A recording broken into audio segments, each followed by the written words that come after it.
ஆதித்யாய சோமாய மங்களாய புதாய குருசுக்ர சனிச்சய ராகுவே கேதுவே நமோ நமஹ. அம்மன் அருள் டிவி நேயர்களுக்கு வணக்கம். நான் உங்கள் வாழ்க வளமுடன் ஜோதிடர் சிரேஷ்ட குருமுரளி. என்றும் குரு வழியில் குரு நேசிப்பும் குருவை போற்றுவோம். அந்த குருவாரி சென்றே இன்னைக்கு பார்க்கக்கூடிய பலன், அம்மன் அருள் டிவில பிள்ளையார் சொல்லி போட்டுட்டு எந்த காரியம் ஆரம்பிக்க இந்த மாசம் எல்லாமே வெற்றியா மாறும். ஏங்க எடுத்தோன்னு பிள்ளையார் சொல்லி போட்டு ஆரம்பிக்க சொல்றீங்க? இந்த மாதம் விநாயகர் பிறந்த மாதம், ஆவணி மாதம், விநாயகர் சதுர்த்தி, ரொம்ப விசேஷமான மாதம். அப்ப எந்த காரியம் பண்ணாலும் இந்த மாசம் ஆரம்பிக்கிறது ரொம்ப சுபிட்சமாக சூப்பரா இருக்கும். கால சக்கரத்துக்கு சூரிய பகவான் 5ஆம் பாவத்துல ஆட்சி பலத்துல, எப்படி கால சக்கரத்துக்கு தலைமை கிரகம், எல்லாருமே நவகிரகத்துல முதல் கிரகமான சூரிய பகவான் வருஷத்துல ஒரு வாட்டி ஆட்சி பலக்கூடிய ஆட்சி பெற்ற மாதம் தான் இந்த ஆவணி மாதம். இந்த மாசம் எல்லாருமே பாருங்க, நல்ல காரியத்துக்கு நல்ல குலதெய்வ அருளே உங்க வீட்டுக்கு கிடைக்கும். எப்படி குலதெய்வம் உங்க வீட்டுக்கு வரக்கூடிய மாதம் தான் ஆவணி மாதம். இந்த மாசம் ஒரு விசேஷம், எந்த விசேஷம் கிடையாது, ஒண்ணு விநாயகர் சதுர்த்தி மட்டும்தான். ஆவணி 28 எல்லாரும் விநாயகர் கோயிலும் கண்டிப்பாக தானம் தர்மம் பண்ணுங்க, ரொம்ப சிறப்பா இருக்கும். அடுத்த விசேஷம் பார்க்க இந்த மாதத்துல 4 முகூர்த்தம், மேக்சிமம் ஒரு 6 முகூர்த்தம் வருது, சுப முகூர்த்த நாள் இதான் வருது இந்த மாசத்துல. மற்றபடி பார்த்தா எல்லாருமே இந்த அம்மனுடைய ஃபர்ஸ்ட் வாட்டி பார்க்கணும், கண்டிப்பா சப்ஸ்கிரைப் பண்ணுங்க. அப்பதான் நம்ம போடக்கூடிய ஆன்மீக தகவல் நல்லபடியா வந்து சேரும். அன்பார்ந்த துலாம் ராசி என்பர்களே, பொதுவாக துலாம் ராசி கால சக்கரத்தின் 7வது ராசி தான் துலாம் ராசி. எப்படி கால சக்கரத்தின் 7வது ராசி துலா ராசி. பொதுமக்களுடைய தொடர்பு கொண்ட ஒரே ராசி துலா ராசி தான். ஒரு நிர்வாக திறமைய கரெக்டா செய்யக்கூடிய ஒரே ராசி துலா ராசி. அக்யூரேட்டா இருக்கும். இவங்க ஒரு லட்சியத்தை நோக்கி ஓடிக்கிட்டே இருப்பாங்க, யாருக்கிட்டையுமே கை கட்டி நிக்கணும் அவசியம் கிடையாது. எதுவுமே கரெக்டா பர்ஃபெக்டா பண்ணக்கூடிய ஒரே ராசி துலா ராசி தான். நாகரிகம், ஒழுக்கம் இவங்களை பார்த்து கத்துக்கலாம். நீட்டா இருப்பாங்க எல்லா விஷயத்திலும் சரி. தன்னுடைய குடும்பத்துக்காக, தன்னுடைய குழந்தைக்காக, தன்னுடைய மனைவி காண்டி, தன்னுடைய கணவனுக்காண்டி ரொம்ப அன்பா விடக்கூடிய ஒரே ராசி துலா மட்டும்தான்.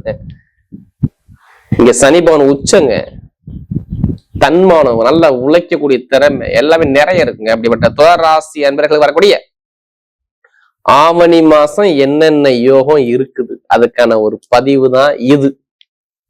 நீங்க எல்லாருமே சரி, எப்படி துளாராசியில பிறந்ததுதான் எல்லாருமே ஆவணி மாசம் உங்களுடைய பிறப்பு ஜாத்தை எடுத்து பார்த்துக்கிட்டு மூவ் பண்ணி பாருங்க, வெற்றி உங்க பக்கம் நிச்சயம்.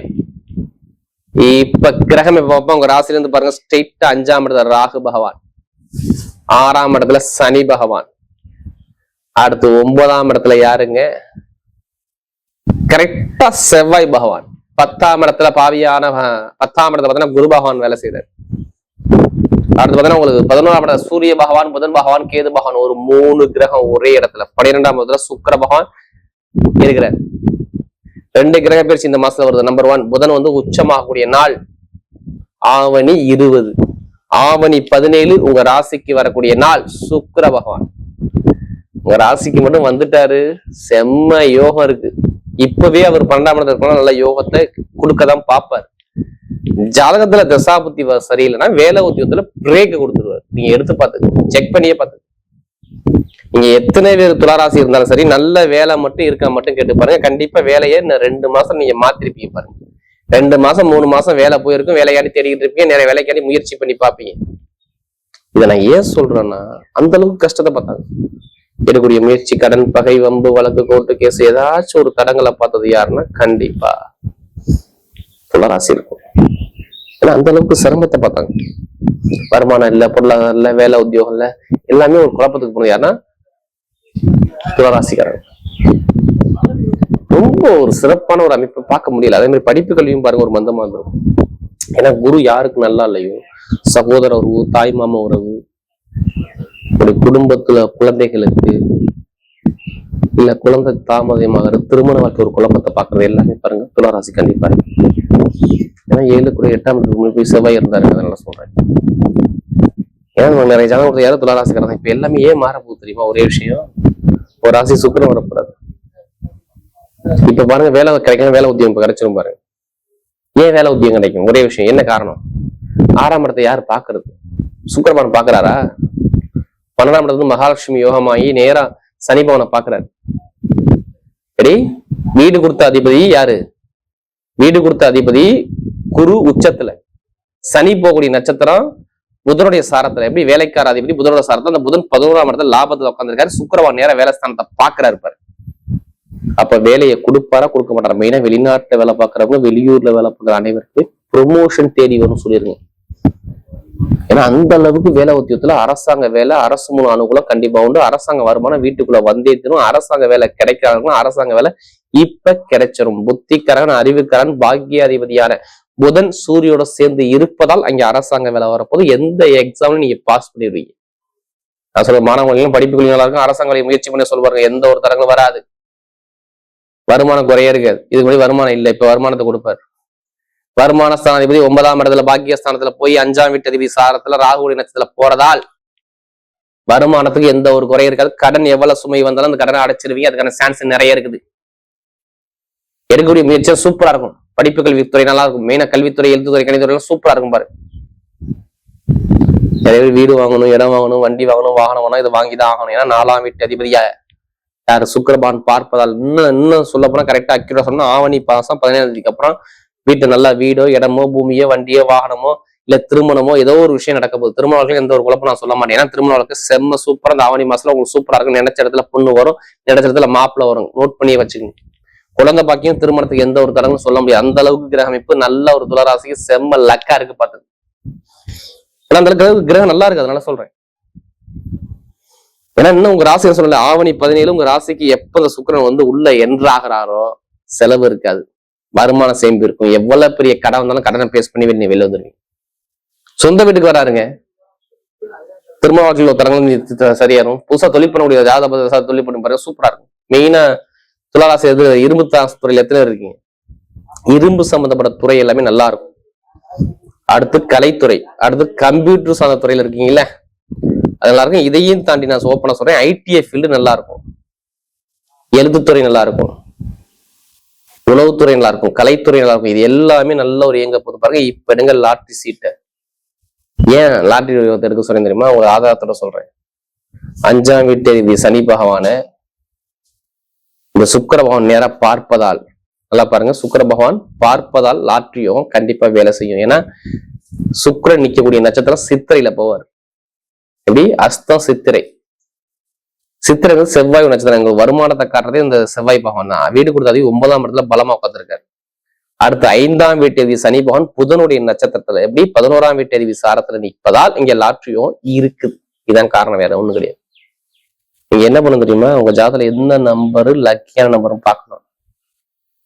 எப்படி? லக்கியான நம்பர் எந்த நம்பரு, லக்கியான கிரகம் என்ன, லக்கியான நேரம் என்னன்னு ஜாதகத்தை 10 தசாபத்திய கண்டிப்பா லாட்டரி எடுத்தா கண்டிப்பா 100க்கு 100% உண்டு. ஏன்னா நிறைய பேர் அதிலே பணத்தை போட்டு வரைய பண்ணாம ஜாதக பதவும் பண்ணுங்க, வருங்க, வெற்றி உங்க பக்கம் நிச்சயமா இருக்கும். மேல் படிப்பு, பட்ட படிப்பு, வெளிநாட்டை படிக்கிறவங்க எல்லாமே நல்லா இருக்கும். மருத்துவத்துறை, எலக்ட்ரிக் துறை, மெக்கானிக் துறை எல்லாமே சூப்பரா இருக்கும். பெண்களுக்கு மிகப்பெரிய வெற்றியை கொடுத்துருவா. ஏன்னா என்னை பொறுத்தவரை இந்த துளாராசிக்கு எந்த ஒரு கெட்டதும் சொல்ல முடியல, அந்த அளவுக்கு கிரக அமைப்பு நல்லா இருக்கு. ஆவணி 17க்கு அப்புறம் எந்த காரியம் எடுத்தாலும் வெற்றியா மாறும். பாத்து இப்ப நட்சத்திரத்துக்குள்ள போயிருவோமா? முதல் நட்சத்திரம் சித்திரை நட்சத்திரம். ரொம்ப கஷ்டப்பட்டாங்க அதுக்கு முன்னாடி. வம்பு, வழக்கு, பிரச்சனை, போட்டி, போராட்டம், தடை, செலவு, தந்தைக்கு, தகப்பனுக்கு, தாய்க்கு, உங்களுக்கு உடம்பு ஆரோக்கியத்தோட தடங்கள் எல்லாமே பார்த்து யாரும் சித்திரையில பண்ணவங்க கேட்டு பாருங்க. ஸ்டடியான ஒரு மைண்ட் அவங்ககிட்ட கிடையாது. இப்ப நல்ல ஒரு அனுகூலத்தை அமைச்சு கொடுக்குறாரு. எப்படி இந்த மாசம் ஃபுல்லாவே உங்களுக்கு நல்லதா இருக்கும். வருமானம் நல்லா இருக்கும், கணவன் ஒற்றுமை நல்லா இருக்கும், வீடு வாங்குவீங்க, இடம் வாங்குவீங்க, பூமி வாங்குவீங்க, வண்டி வாங்குவீங்க, வாகனம் வாங்குவீங்க, வெளிநாடு போவீங்க, வெளியூர் போவீங்க, படிப்புகள் ஒரு மாற்றம் வரும், தொழில் ஒரு மாற்றம் வரும், எல்லாமே சூப்பரா அமைச்சு கொடுக்குறாரு. யாரும் சித்திரையில பிறந்தவங்க நல்ல ஒரு மாற்றம் தேடி வருது. அடுத்த சுவாதியில பிறந்தவங்க பிரம்மாண்டமான கற்பனை இருக்கும். இப்படி பெருசா வாழ்க்கையில சாதிக்கக்கூடிய குணம் இந்த சுவாதியில பிறந்தா கண்டிப்பா உண்டு. எப்படி? சுவாதியில பிறந்தவங்களுக்கு நிறைய ஒரு நல்ல விஷயம் தேடி வந்துகிட்டே இருக்குது. ஏன்னா உங்க நட்சத்திர அதிபதி செவ்வாயோட சாரத்துல செவ்வாய் வீடு கொடுத்த அதிபதி 9ஆம் இடத்துல போய் உட்காந்துருக்காரு. படிப்பு, கல்வி, வேலை, உத்தியோகம், வெளிநாடு, வெளியூர், அரசியல், அரசாங்கம் நிறைய நல்ல விஷயம் வந்துகிட்டே இருக்கு. யாரு? இந்த சுவாதியில பிறந்தது எந்த ஒரு கெட்டது என்னால சொல்ல முடியல, அந்த அளவுக்கு கிரக யோகம் நல்ல ஒரு அமைப்பா சூப்பரா இருக்கு. பாத்துக்கு எடுத்த முயற்சியெல்லாம் வெற்றியா மாறும். படிப்பு, கல்வி, வேலை, உத்தியோகம், வெளிநாடு, வெளியூர் எல்லாமே நல்ல ஒரு மாற்றத்தை அழகா அமைச்சு கொடுக்குறாரு.